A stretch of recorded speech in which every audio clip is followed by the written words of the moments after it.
tracks. Bravely we proven our striving, trudging together each day.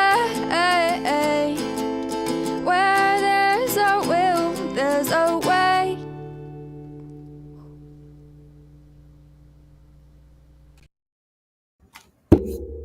Good afternoon to you. It's afternoon? Yeah, it's afternoon. Oh man, why didn't somebody tell me to take my button up one? I look like I'm in a porno or something. I did a whole presentation like that. It's just a button. Doing this a little bit later today. I had to when did a presentation at Community Reach Center, and my professionals know how AA works. Went pretty well. Had a friend that came along with me, so it's good to have somebody along. Went very well.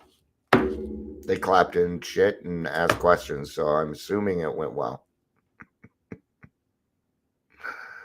So we had about 30 minutes. They gave us 35 minutes, which was kind of them. We went a few minutes over.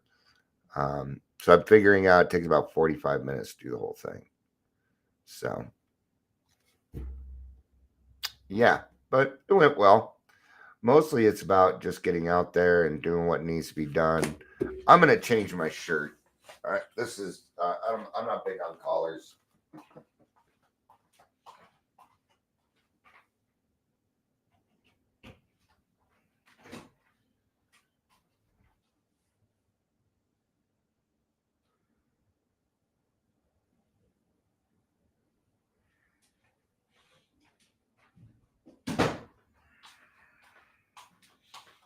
And considering it's going to be 98 degrees today, go with something a little bit cooler and a little bit more Marvel Universe. Went and put on a Punisher shirt for anybody that watches this without the camera. Bren says, hi there, prayers for this gal battling COVID. Well, I hope you get through it.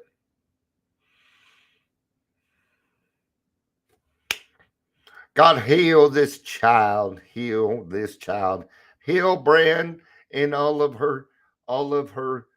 Dang, I was doing so well too, and I couldn't come up with one word.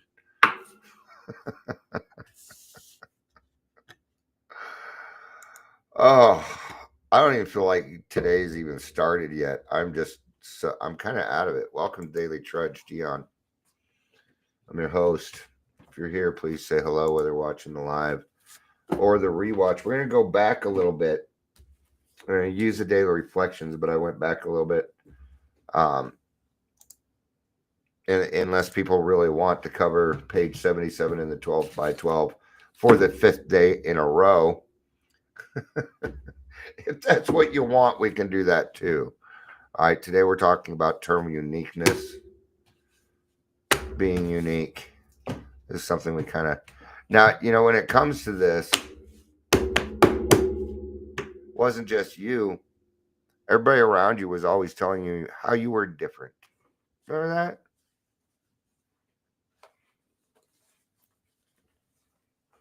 Growing up, adults always called me names.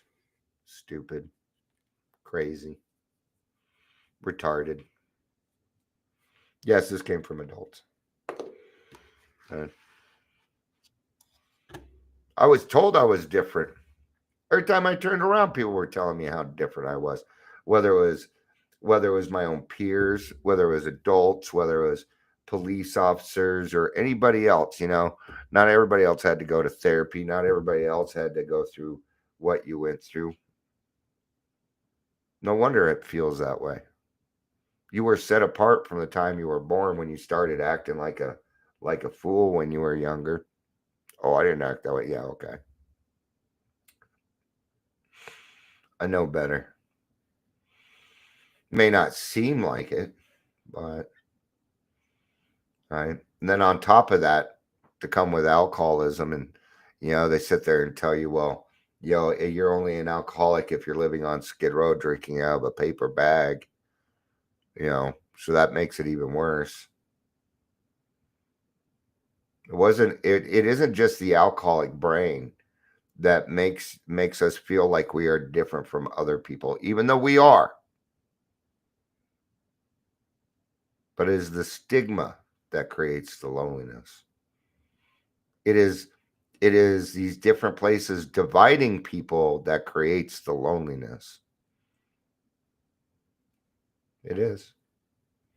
People running around specializing in everything.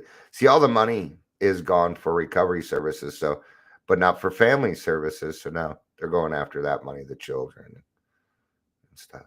I tell you. Another $560,000 was awarded to an RCO here. This RCO committed Medicaid fraud, and it was given to them by the Attorney General who controls the opiate settlement, who is supposed to protect us from Medicaid fraud. And he knows they committed fraud, but continues to not just support them, but endorse them. These are the things that happen in our community that create division, that lead to all of this terminal uniqueness, to this loneliness, to this fear.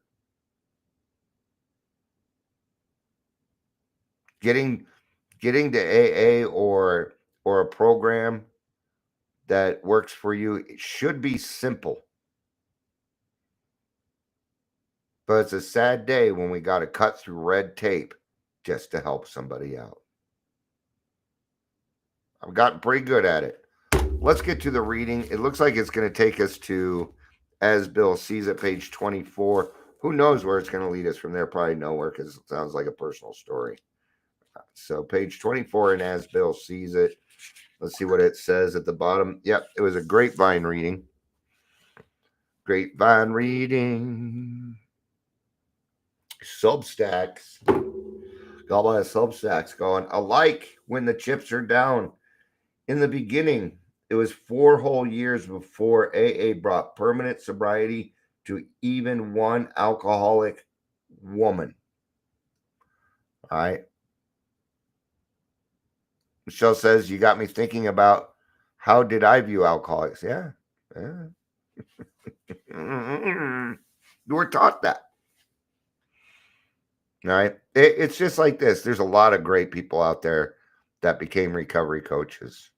Okay. A lot of great people. And you hear me harp on recovery coaches all the time. It's the trainers. It's the people training.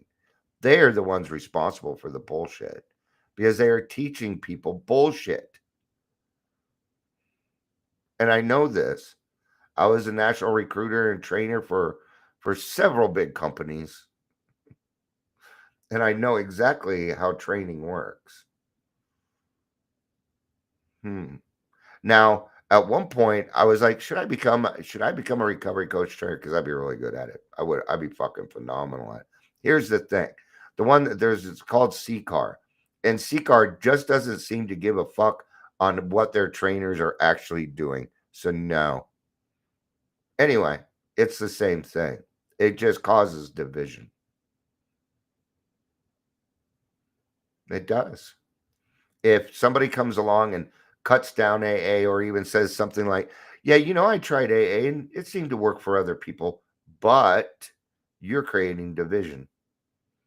And I see a lot of people out there creating division for the almighty dollar, specializing. I love it when people are like, yeah, I specialize. What I've been saying lately is this. Recovery coaches don't have clients. They don't have clients. Those are customers. You think you went out and you went out and for a week you went to a training, you got a certificate, and now you have clients? What about the people that spent $50,000 to get their degree and suddenly you're on the same level as them? I call bullshit. You are not. That again leads to terminal uniqueness. Hey, Angel, good to see you. Thinking that I am this, I am that, I'm a super promoter. I'm the leader in this area. Da da da da da. Is anybody else having a hard time hearing me? Angel, well, you can't hear me. Leave and come back.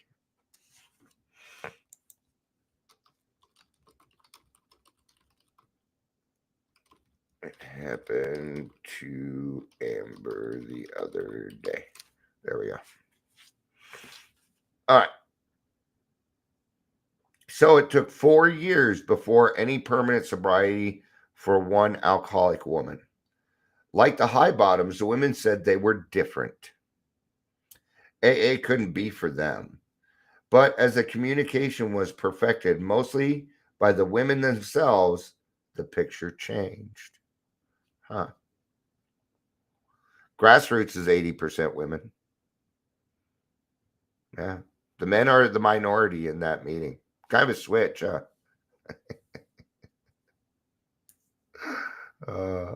And I know why. Right? Because I'm transparent and I share my feelings. 85% of my followers are women. Every person here listening is a woman. So times have changed. It wasn't until women got involved with the big book so that they could see how much they were alike, right? Now, let's talk about women working with women and men working with men as far as sponsorship goes. Okay. I'm just going to tell you right off the bat, I don't care which way you do it. But here's where the problem kind of lies. Every time I talk to a female who's an alcoholic, this is what they say, but I get along better with men. And men say, well, I get along better with women. So we have to learn how to get along with the same sex. It's important that we do that. It's a brotherhood. Do I treat my female sponsees different than my male sponsees? Yes, I do. I do. I try not to. It's a codependency thing. It's the wanting to heal people, take care of things, right? It's a codependency issue. Right? And I don't mind if men are sponsoring women or women sponsoring men. Yeah, I've seen it work. Seen it work plenty of times. But see, in this case, let's take away gender, and all we have is our stories. I was a slut too. Yeah, I was a slut. Yeah. See, we're kind of on the same. Yeah, embarrassed to go to certain places, do the shakes, the guilt, the shame. We are so much more alike than we think. I listen to a lot of, well, I podcasts. I hear a lot of stories. I host and I listen, and the stories aren't they don't change much. Now there are some things that are kind of specific to women, like maybe pregnancy and domestic violence. Okay, that's more on men than it is women. More women are abused as far as domestic violence goes. Okay, I would agree with that. Right. So we got the main thing is this. We got to look for the similarities, not the differences. You can hear now? Awesome.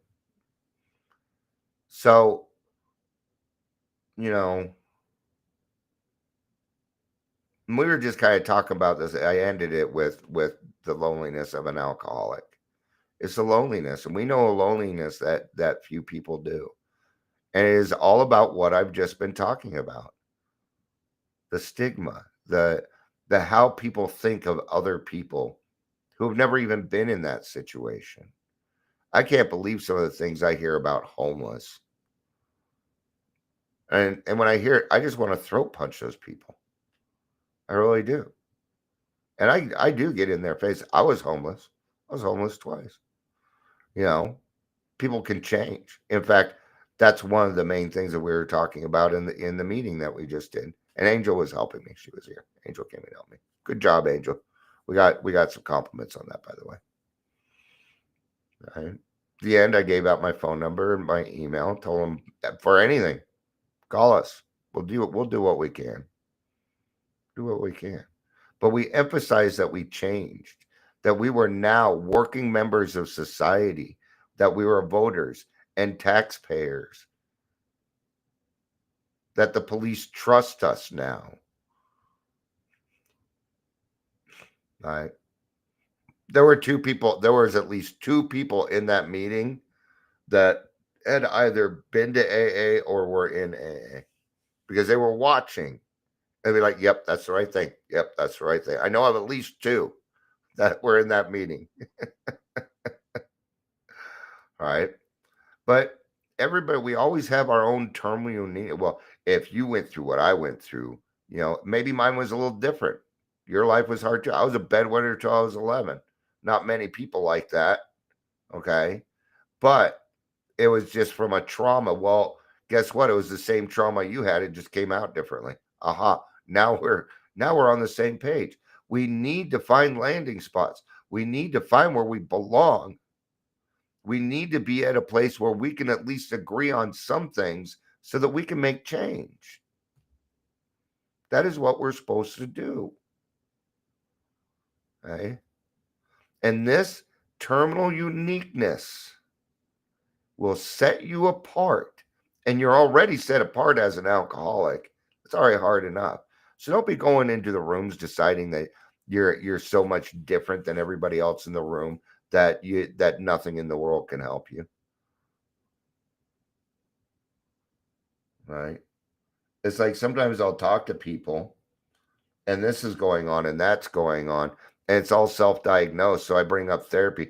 Well, therapy doesn't work. Did you tell them what was going on? Were you honest? No, you weren't. They just didn't give you the diagnosis that you wanted. A lot of self-diagnosis. Yes, that is true, Angel. Michael Landon was a bedwetter. I've also seen every single show and episode of anything Michael Landon was ever in. I loved Michael Landon. I don't know why. All right. Two big ones were Little House on the Prairie, and it was just in my head. Not Touched by an Angel. Was it Touched by an Angel? Highway to Heaven. Yeah. Very big Christian. Also in recovery. Yeah. Michael Landon was a recovered alcoholic and he died sober. If I remember correctly, I might be thinking about someone else. So if somebody wants to double check on that, please do. But I'm pretty sure my mom told me that. It might have been someone else. It might have been the guy that the other guy in Highway to Heaven that he was with, that guy with the curly black hair or whatever. All right.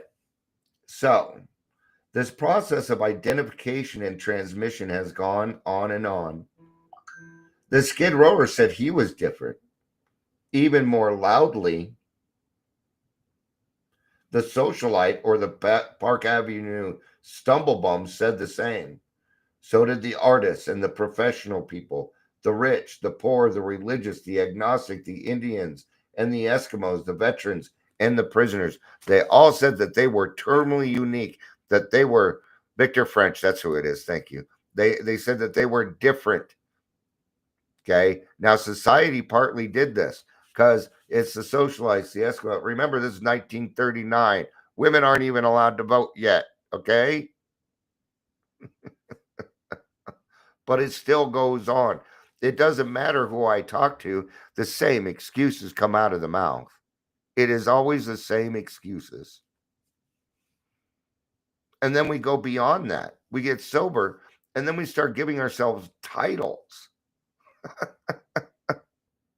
because we feel this need to be entirely different from, oh, yeah, we all may be in recovery together, but I'm different. I'm bigger than you. I'm bigger than you. Look what I'm doing. Well, they gave me $560,000. So nanny, boo boo.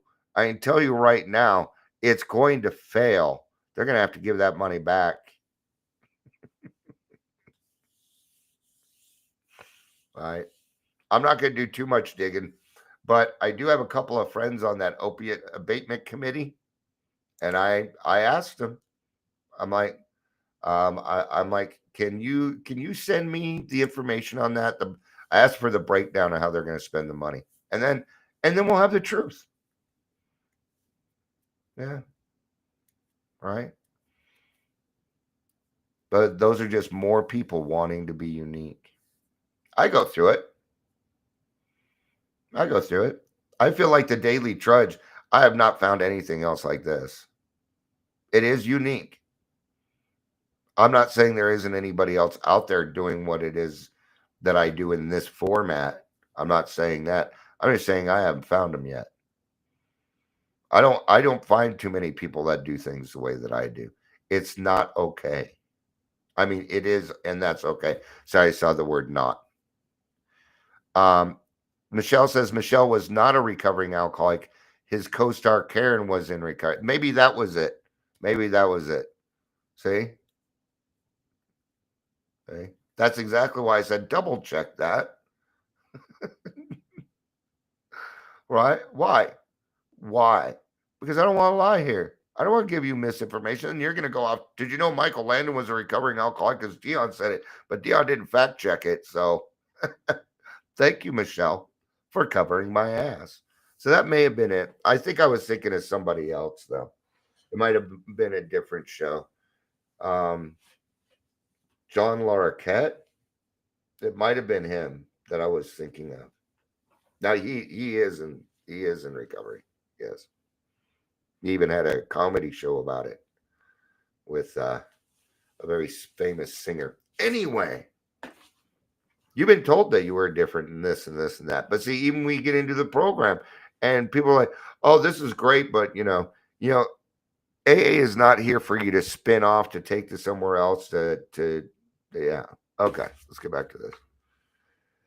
So everybody said they were different, but nowadays all of these and legions more soberly talk about how very much alike all of us alcoholics are when we admit that the chips are finally down. All right. If you go to page 52 in the big book, it talks about the bedevilments. And they happen to every single one of them. Let's cover that real quick. We were having trouble with personal relationships. We couldn't control our emotional natures. We were a prey to misery and depression. We couldn't make a living. We had a feeling of uselessness. We were full of fear. We were unhappy. We couldn't seem to be of real help to other people. And let's add another one on. And we thought we were different than everybody else. Huh. How can all these people be correct about that? Do you see the consistency in the uniqueness? Every single one of us thinks we're terminally unique. It is part of the process. And the fact that when people do it just tells me you have an alcoholic problem. Now we're going to go to chapter 2, page 17. We of Alcoholics Anonymous know thousands of men and women who were once just as hopeless as Bill. Nearly all have recovered. I'm a recovered alcoholic. They have solved the drink problem. I've solved my drink problem. I am not cured. I get a daily reprieve.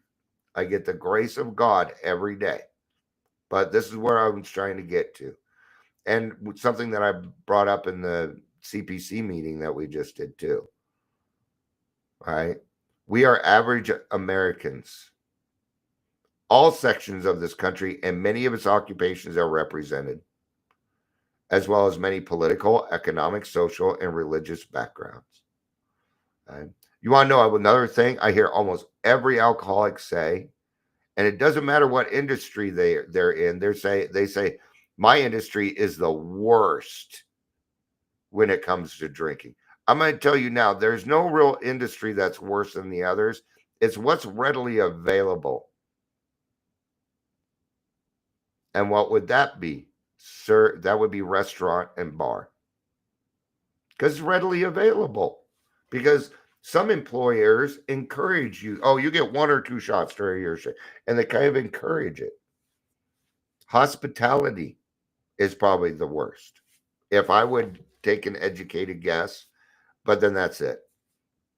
Why is it that every single industry is the worst when it comes to it? Because it's been your experience, but you haven't. How can you really say that when you haven't worked other industries? Uh, Did you know that also in every industry there are recovered alcoholics? Every single one, except maybe alcohol sales. I've seen some people try it, it doesn't work out. How are you going to taste test the shit? No, you have to be a normal drinker to do that. You have to be a connoisseur. My brother-in-law is an alcohol salesperson. Been in Al-Anon for over 20 years. I don't understand it, but he pays the bills, takes very good care of my sister and his daughter. So good job. He's a cool dude. He's a cool dude. All right. So then it says we are people who would normally not mix. Huh. And don't take this wrong. I wouldn't have hung out with any of you, but I didn't hang out with anybody. I didn't hang out with no one. Right. But there exists among us a fellowship, a friendliness, and an understanding which is indescribably wonderful. I can't, you know, like Angel and I were there. We each got 5 minutes to kind of tell our story a little bit. But how are we going to describe how it feels now? You can't. It's hard to do. It is hard. It is hard to do that because it's indescribably wonderful. I don't even know how to start to explain, you know, gratitude is probably the closest I can come, but there is not a word for me that would describe my life today. Dare I say perfect? Is my life perfect right now? Yeah, it is. That is an acceptance. Okay? It's got to be a fact. Right now, my life is perfect. Might be different in 10 minutes, but right now, what's wrong with that? Well, Dion, you're not perfect. I'm not saying I'm perfect. I'm saying my life is perfect. Michelle said, you didn't have any friends growing up? No, I didn't. I didn't have any friends until I was a teenager, until I started drinking myself. And even then, I didn't have any friends. No, I drove you out. Um, I can't think of anybody. My longest running friend would be my wife. We've been together 15 years now. All right. So it's indescribably wonderful. We are like the passengers of a great liner. The moment after rescue from shipwreck, when camaraderie, joyousness, democracy pervade the vessel from steerage to captain's table. Unlike the feelings of the ship's passengers, however, our joy and escape from disaster does not subside as we go our individual ways. That's the weird thing about it. Why is that? Because the principles that you taught me in the meetings, I'm going to take out into my life. That's why. Because we're going to come back next day. I'm going to see you again. We do more than this, right? The feeling of having shared a common peril is one element in the powerful cement which binds us.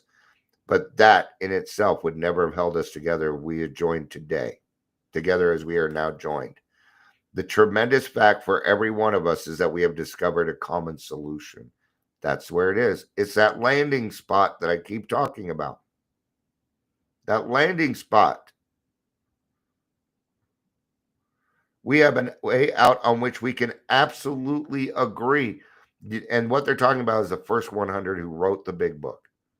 And quit saying Bill wrote the big book. Bill didn't write the big book. The first 100 did. He wrote the outline, and then they changed it all on him because he was kind of an arrogant prick. He was an alcoholic and who thought like us. He was not a saint. Okay? And he made a lot of mistakes. Doesn't matter. It was the concept that we were all agreeing on. That is the miracle of the big book. I hardly hear it in the meetings anymore. The miracle of the big book is that 100 alcoholics agreed on something.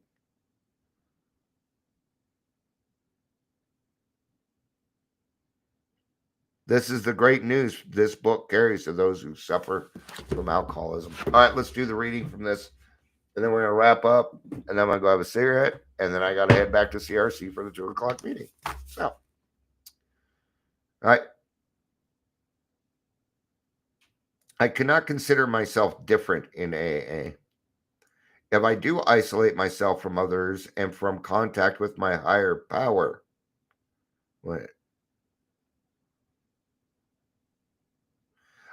if I feel isolated in AA, it is not something for which others are responsible.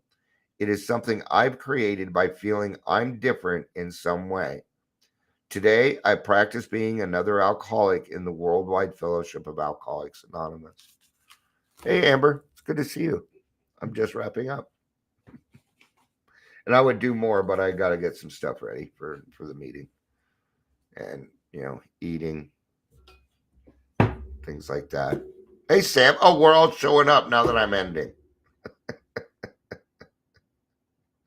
Now I feel like I got to read something. Okay. All right. Let's just do a random reading from this then. All right. Getting involved. There is action and more action. Faith without works is dead. To be helpful is our only aim.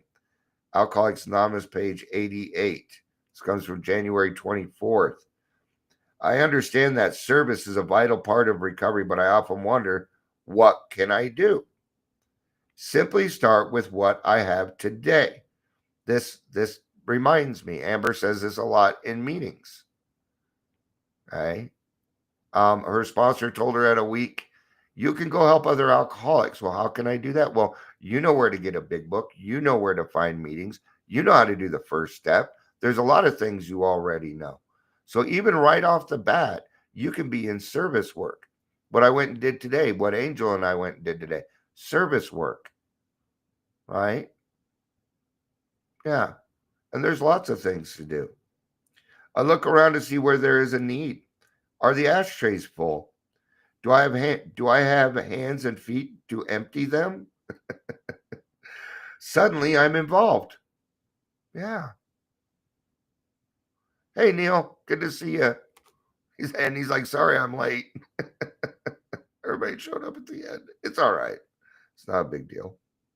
All right. Suddenly I'm involved. The best speaker may make the worst coffee. The member who's best with newcomers may be unable to read. The one willing to clean up may make a mess of the bank account. Yet every one of these people and jobs is essential to an active group. The miracle of service is this. When I use what I have, I find there is more available to me than I realized before. And let's take this back to the uniqueness. Notice I didn't put terminal in front of it, okay? Because we are not terminally unique, but we are beautifully unique.